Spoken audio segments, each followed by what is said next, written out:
Hello friends, आज फिर से आप लोगों का इस स्मार्ट सीटेट यूट्यूब चैनल में स्वागत है। तो मेरे भाई, अभी हम लोग लगे हुए हैं सीटेट दिसंबर 2024 के एग्ज़ाम में। समय अब हम लोगों के पास बहुत कम है।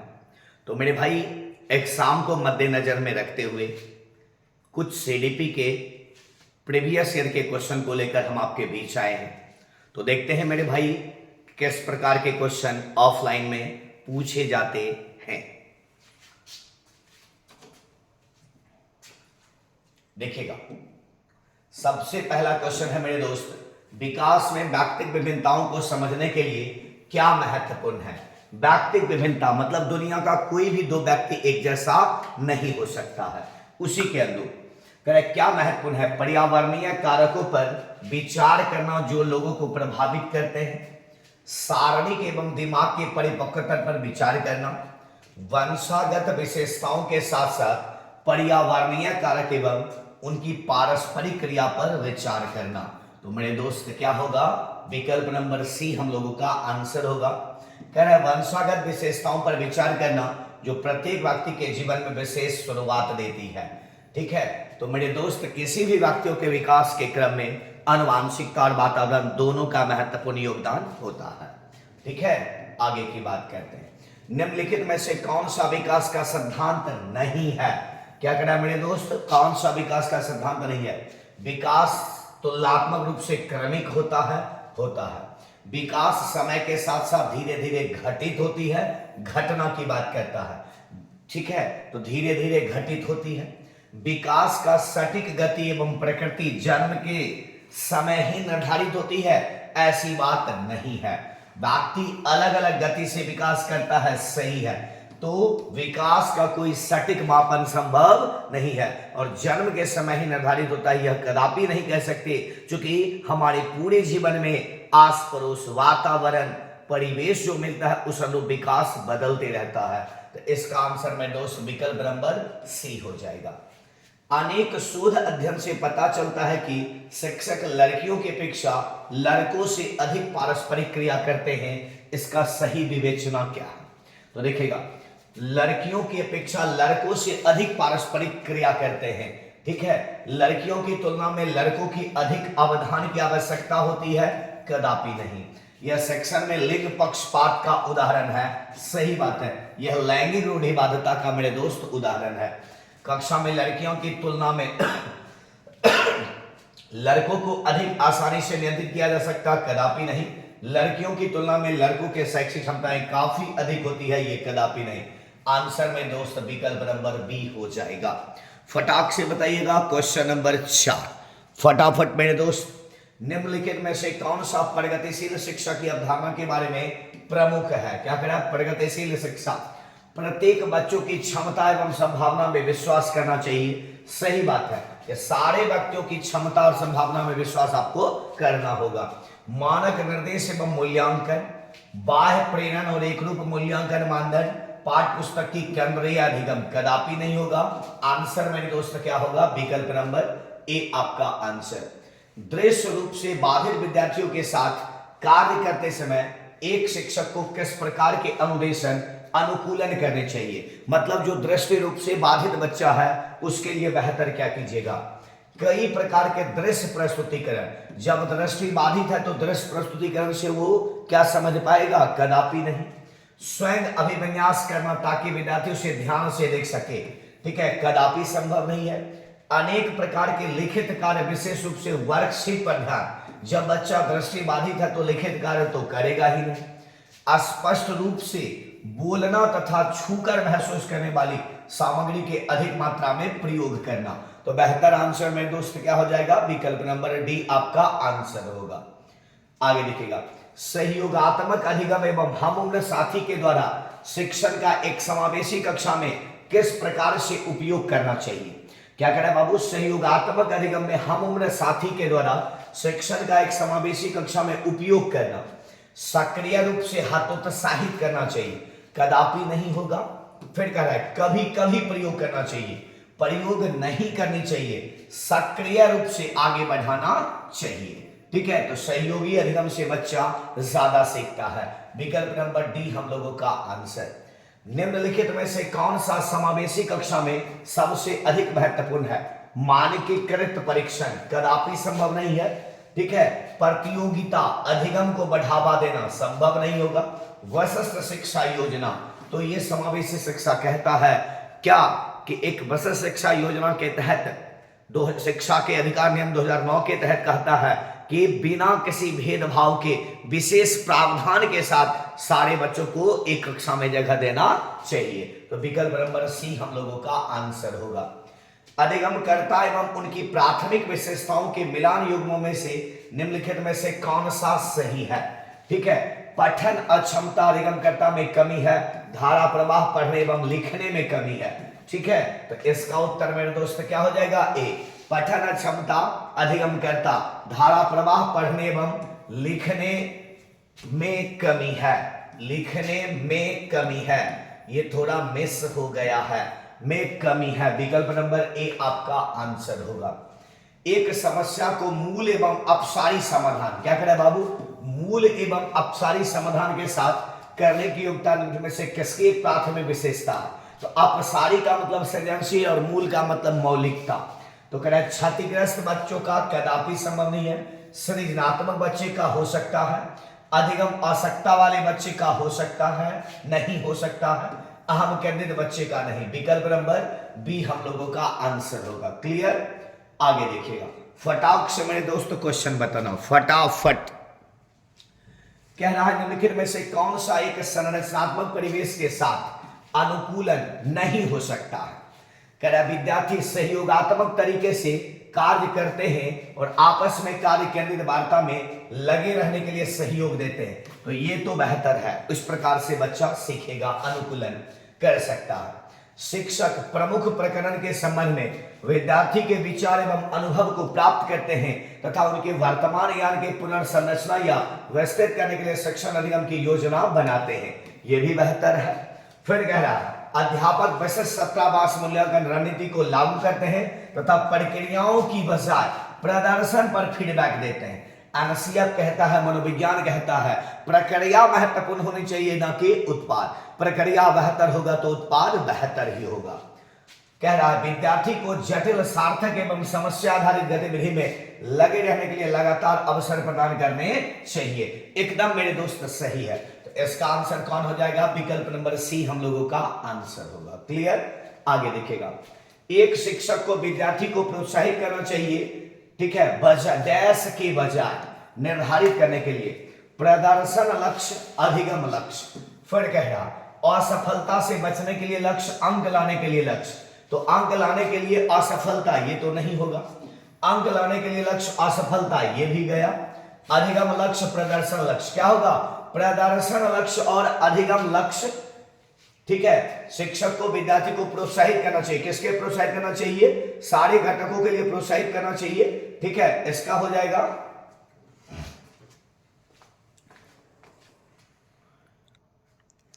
प्रदर्शन लक्ष्य, अधिगम लक्ष्य। विकल्प नंबर ए हम लोगों का आंसर। निम्नलिखित में से कौन सा अधिगम सार्थक समीकरण के रूप में परिणत नहीं होता है? क्या कह रहा है बाबू? नहीं। तो दोहराने एवं स्मरण करने को बढ़ावा देना, यही हो जाएगा निगेटिव। उदाहरण एवं गैर उदाहरण का प्रयोग करना, ये तो होगा। एक समस्या समाधान पर अनेक तरीके से विचार करने के लिए प्रोत्साहित करना, ये भी संभव है। पहले से विद्यमान ज्ञान से नए ज्ञान को जोड़ना, तीनों का तीनों घटक कर सकते हैं, बजाय किसके? दोहराने और स्मरण करने को बढ़ावा देना। विकल्प नंबर ए हम लोगों का आंसर। निम्न में से कौन सा बाह्य अभिप्रेरणा का उदाहरण है? तो एक आंतरिक होता है, एक बाह्य। किसी चीज को पाने के लिए, दंड से बचने के लिए, अंक लाने के लिए, किसी को खुशी करने के लिए यदि हम कोई कार्य करते हैं तो यह होता है बाह्य अभिप्रेरणा। अपनी जिज्ञासा से, रुचि से, ठीक है, किसी चीज को जानने के लिए अन्वेषण से करते हैं तो यह होता है आंतरिक अभिप्रेरणा। कह रहा है मैं बहुत अधिक सीखती हूं जब अपना गृह कार्य करती हूं। तो गृह कार्य कर रहा है तो ज्यादा सीख रहा है, तो इसमें कोई मूर्त पुरस्कार, भौतिक पुरस्कार नहीं है, तो यह तो आंतरिक अभिप्रेरणा। गृह कार्य करने से मैं अपनी अवधारणा को अच्छी तरह समझ पाती हूं, तो ये तो आंतरिक अभिप्रेरणा। मैं अपना गृह कार्य पूरा करती हूं क्योंकि शिक्षक प्रत्येक नियत कार्य करने के लिए हमें अच्छे अंक देते हैं, तो अंक पाने के लिए गृह कार्य कर रही है। मैं अपना गृह कार्य करना पसंद करती हूँ क्योंकि यह बहुत ही आनंददायक है। तो ये सारा आंतरिक बाह्य विप्रेरणा का मतलब विकल्प नंबर सी हम लोगों का आंसर है। एक प्राथमिक कक्षा कक्ष में एक शिक्षक को क्या करना चाहिए? कहना केवल गैर उदाहरण देना चाहिए? नहीं, ठीक है, प्राथमिक स्तर के कक्षा कक्ष में उदाहरण भी दीजिए और गैर उदाहरण भी दीजिए। तो विकल्प नंबर सी हम लोगों का आंसर होगा। क्लियर? सॉरी, कह रहा है कि उदाहरण देना नहीं देना चाहिए, ये तो गया। कह रहा है कि उदाहरण एवं गैर उदाहरण देना चाहिए, विकल्प नंबर बी हम लोगों का आंसर होगा। देखिएगा, निम्नलिखित रणनीतियों में से कौन सी बच्चों में अर्थ निर्माण को बढ़ावा देगी? अर्थ निर्माण को बढ़ावा कौन देगा? सूचनाओं का संचरण, दंडात्मक साधन का प्रयोग करना, कदापि नहीं, एक रूप एवं मानकीकृत नहीं, अन्वेषण एवं परिचर्चा। सबसे बेहतर बाबू क्या होगा? अन्वेषण का मतलब खोज और चर्चा, परिचर्चा करेंगे, ठीक है। तो यह रणनीति बच्चों के अर्थ निर्माण की प्रक्रिया में सहायक होता है। विकल्प नंबर डी हम लोगों का आंसर। आगे देखिएगा, निम्नलिखित में से कौन सा प्रभावी अधिगम रणनीति का उदाहरण है? कह रहा है लक्ष्य एवं समय सारणी निर्धारित करना किया जा सकता है। कह रहा है संगठनात्मक चार्टों पर अवधारणात्मक नक्शे बनाना, ये भी होगा। उदाहरण एवं गैर उदाहरण के बारे में सोचना एकदम संभव है। हम उम्र साथी को समझना एकदम समझिएगा। स्वयं से प्रश्न करना, ये भी होगा। अधिगम रणनीति में नक्शा बनाना होगा, उदाहरण गैर उदाहरण दे सकते, हम उम्र साथी को समझा जा सकता है, स्वयं से प्रश्न किया जा सकता, लक्ष्य समय सारणी को भी निर्धारित किया जा सकता, ठीक है। किसी भी कार्य को करने के लिए जब तक समय सारणी नहीं बनाइएगा तब तक बेहतर तरीके से काम नहीं कर सकते। तो इसका आंसर 1 2 3 4 5 विकल्प नंबर सी हम लोगों का आंसर होगा। संरचनात्मक ढांचे में बच्चे को किस रूप में देखा जाता है? संरचनात्मक ढांचे में तो कोरी पटिया या खाली स्लेट नहीं, ये खाली स्लेट देखा जाता है व्यवहारात्मक क्रिया के द्वारा। एक निष्क्रिय प्राणी के रूप में कदापि संभव नहीं है। एक समस्या समाधान करने वाला तथा वैज्ञानिक अन्वेषक के रूप में देखा जाता है। उसके पियाजे ने भी कहा है कि बच्चा जन्म से एक नन्हा वैज्ञानिक होता है। विकल्प नंबर कितना मेरे दोस्त? तो सी नंबर हम लोगों का आंसर होगा। अपनी कक्षा में सहयोगात्मक अधिगम का प्रयोग करते समय एक शिक्षक की भूमिका किस प्रकार की होती है? कह रहा है कि सहयोगात्मक अधिगम में किस प्रकार? कक्षा को छोड़ देना तथा बच्चों को स्वयं कार्य करने देना। तो कक्षा को छोड़ना नहीं, मार्गदर्शक के रूप में उपस्थित रहना चाहिए। सहयोगात्मक होना और प्रत्येक समूह की निगरानी करना, उस समूह का सहयोग करना जिसमें होनहार एवं प्रतिभाशाली। तो केवल होनहारे को दीजिएगा कि सारे बच्चों को ध्यान में रखा जाता, सारे बच्चों को रखा जाता।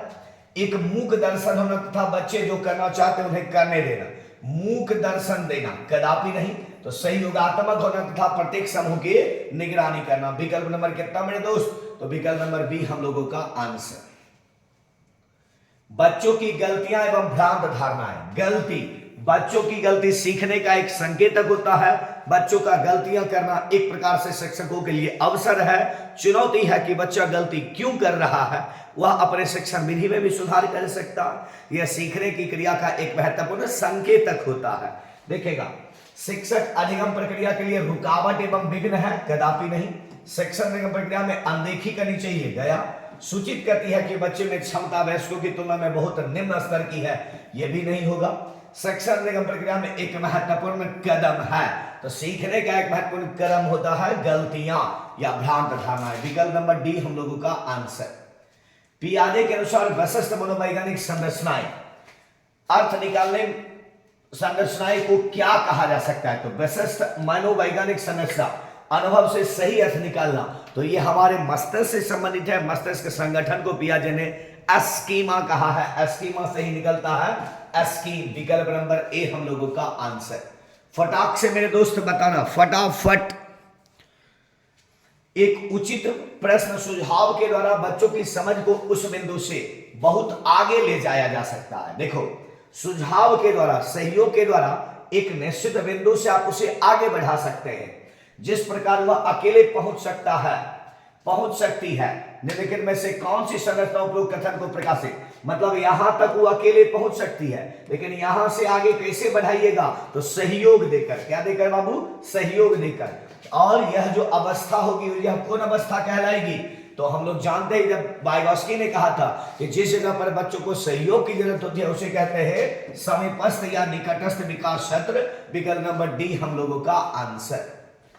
लेव वाइगॉस्की के अनुसार आधारभूत मानसिक क्षमताओं को मुख्य रूप से किसके द्वारा उच्चतर संज्ञानात्मक प्रक्रियाओं में बदला जाता है? देखिएगा क्या कह रहा है मेरे दोस्त, कह रहा है कि वाइगॉस्की के अनुसार आधारभूत मानसिक क्षमता को मुख्य रूप से किसके, तो सामाजिक पारस्परिक क्रिया। विकल्प नंबर ए हम लोगों का आंसर हो जाएगा। क्लियर। निम्नलिखित कथन में से कौन सा विकास एवं अधिगम के बीच संबंध को सही तरीके से सूचित करता? अधिगम विकास का ध्यान किए बिना घटित होता है। अधिगम की दर विकास की दर से काफी अधिक होती है। विकास एवं अधिगम अंतः संबंधित है और अंतः निर्भर होता है। विकल्प नंबर सी हम लोगों का आंसर। क्लियर। आगे देखिएगा, निम्नलिखित में से कौन सा मूर्त क्रियात्मक अवस्था के प्रमुख कौशल में से एक है? तो मूर्त का एज बाबू होता है कितना, तो 7 से 11 होता है। इस अवस्था का बच्चा क्या करता है, संरक्षण के सिद्धांत की प्राप्ति कर लेता है, जिसको सुरक्षित रखने की योग्यता कहते हैं। तो सुरक्षित रखने की योग्यता होगा, परिकल्पित निगमनात्मक तर्क नहीं होगा, द्वितीयक वार्तुल प्रतिक्रिया नहीं, सजीवात्मक नहीं। कौन विकल्प होगा मेरे दोस्तों? तो विकल्प नंबर ए हम लोगों का आंसर होगा। जीन पियाजे एवं लेव वाइगॉस्की जैसे संरचनावादी अधिगम को किस रूप में देखते हैं? तो जीन पियाजे और लेव वाइगॉस्की दोनों सक्रिय विनियोजन और अर्थ निर्माण की क्रिया के रूप में देखते हैं। प्रतिक्रिया का अनुबंधन कदापि नहीं, निष्क्रिय तो होगा ही नहीं, और कौशल का अर्जन, फिर कह रहा है सक्रिय विनियोजन तथा अर्थ निर्माण की प्रक्रिया। तो दोनों को दोनों व्यक्ति, एक रचनावाद एक सामाजिक संरचनावाद है, दोनों ने सक्रिय विनियोजन और अर्थ निर्माण की प्रक्रिया पर ज्यादा बल दिए हैं। विकल्प नंबर सी हम लोगों का आंसर। समाचार पत्रों से कहानी एवं कथनों का चयन करना एवं प्रस्तुत करना जो पुरुष एवं महिला दोनों को गैर परंपरागत भूमिकाओं में चित्रित करते हैं, निम्नलिखित में से किसके लिए प्रभावी रणनीति है? देखो कह रहा है कि पुरुष एवं महिला दोनों को गैर परंपरागत, मतलब जो पुराने समय से चल आ रहा है उससे से अलग प्रकार से, जैसे चला आ रहा है परंपरा में कि घर का काम लड़की करेगी और बाहर का काम लड़का, लेकिन गैर परंपरागत में क्या होगा कि घर का काम लड़का करेगा और बाहर का काम लड़की। इसको एक कतरन के द्वारा दिखाते हैं, मतलब लैंगिक रूढ़िवादिता को हम लोग समाप्त करने का प्रयास करते हैं। क्लियर। देखेगा, लैंगिक जेंडर स्थिरता को बढ़ाने के लिए कदापि नहीं है, रूढ़िबद्ध लैंगिक जेंडर भूमिका को प्रोत्साहन देने के लिए कदापि नहीं, लैंगिक जेंडर रूढ़िवादिता को सामना करने के लिए। तो विकल्प नंबर क्या हो जाएगा मेरे दोस्त? तो सी नंबर हम लोगों का आंसर होगा। क्लियर। निम्नलिखित वर्णन को पढ़िए तथा कुहल वर्ग के नैतिक तर्क की अवस्था को पहचानिए। वर्णन अंतःकरण के स्वयं चयनित नैतिक सिद्धांत के द्वारा सही कार्य परिभाषित किया जाता है, जो कानून एवं सामाजिक समझौते पर ध्यान दिए बिना संपूर्ण मानवता के लिए बैठ होता है। लाइन क्वेश्चन, मतलब क्या? कानून को हम तोड़ सकते हैं कब? जब वह मानव के हित के लिए होगा। तो हम लोग जानते हैं कि यह कुहल वर्ग की तीसरी अवस्था है। उत्तर परंपरागत, उत्तर परंपरागत में 2 उप अवस्था है, एक को कहते हैं सामाजिक अनुबंध विधि, एक को कहते हैं सार्वभौमिकीकरण। ठीक है, तो दोनों में कोई आंसर हो सकता है, लेकिन इसका कानून को यदि तोड़ते हैं और स्वयं नियम की बात करते हैं तो इसको कहते हैं सामाजिक अनुबंध विधि अभिविन्यास। विकल्प नंबर ए हम लोगों का आंसर होगा। क्लियर। आगे देखिएगा, हार्वर्ड गार्डनर के बहुबुद्धि सिद्धांत के अनुसार निम्नलिखित विशेषताओं से युक्त एक व्यक्ति की बुद्धि को किस प्रकार से वर्गीकृत किया जा सकता है? दूसरों की मनोदशा, स्वभाव, प्रेरणा, अभिप्राय को उचित तरीके से पता लगाना, प्रतिक्रिया करने की क्षमता। दूसरे व्यक्ति के मन में चल रही भावना को क्या कहते हैं? अंतर वैयक्तिक बुद्धि, वैयक्तिक पराबुद्धि। तो अंतरा तो आंतरिक होता है, नहीं होगा, नैदानिक तो होगा नहीं, प्राकृतिक नहीं, क्या होगा? अंतर वैयक्तिक बुद्धि, मतलब दूसरे व्यक्ति के मनोदशा को जानना। विकल्प नंबर बी हम लोगों का आंसर होगा। क्लियर। आगे देखिएगा, बच्चों के मूल्यांकन के लिए निम्नलिखित में से कौन से कारण होने चाहिए? बच्चों के मूल्यांकन, बच्चों को गैर उपलब्धि वाले, निम्न उपलब्धि वाले, औसत एवं उच्च उपलब्धि वाले के रूप में अलग करना और नाम देना। तो कहता है मनोविज्ञान कभी भी बच्चों को तुलना नहीं करनी चाहिए। फिर कह रहा है कक्षा में शिक्षण प्रक्रिया में सुधार करना किया जा सकता है। समय के साथ बच्चों में होने वाली अधिगम परिवर्तनों एवं प्रगति के बारे में पता लगाना, सही बात है कि बच्चों को समय समय पर आकलन और मूल्यांकन लिया जाना चाहिए। करें बच्चों की क्षमता और संभावना, सशक्त पक्ष व चुनौतीपूर्ण पक्ष के बारे में माता पिता के साथ चर्चा करना। सही है, तो अर्थात विकल्प नंबर 2, 3 और 4, विकल्प नंबर बी हम लोगों का आंसर होगा। क्लियर। निम्नलिखित में से कौन से बच्चों के सामाजिकरण का एक महत्वपूर्ण भूमिका अदा करता है? मीडिया करेगा, परिवार करेगा, विद्यालय करेगा, आस पड़ोस करेगा। तो हम लोगों के विकल्प नंबर सी 1, 2, 3, 4 तीनों आंसर। ठीक है, तो मेरे दोस्त हमने इस वीडियो में 30 क्वेश्चन की बात किए हैं। फिर मिलेंगे बहुत जल्द अगले वीडियो के साथ। तो मेरे भाई जाते जाते यदि आप लोग को लगेगा कि यहां से कुछ फायदा मिलने वाला है, तो मेरे दोस्त यदि नए हैं और अभी तक नहीं किए हैं तो इस चैनल को सब्सक्राइब करें, लाइक करें और अपने दोस्तों में शेयर जबरदस्त करें। मिलते हैं फिर बहुत जल्द अगले वीडियो के साथ, तब तक के लिए धन्यवाद।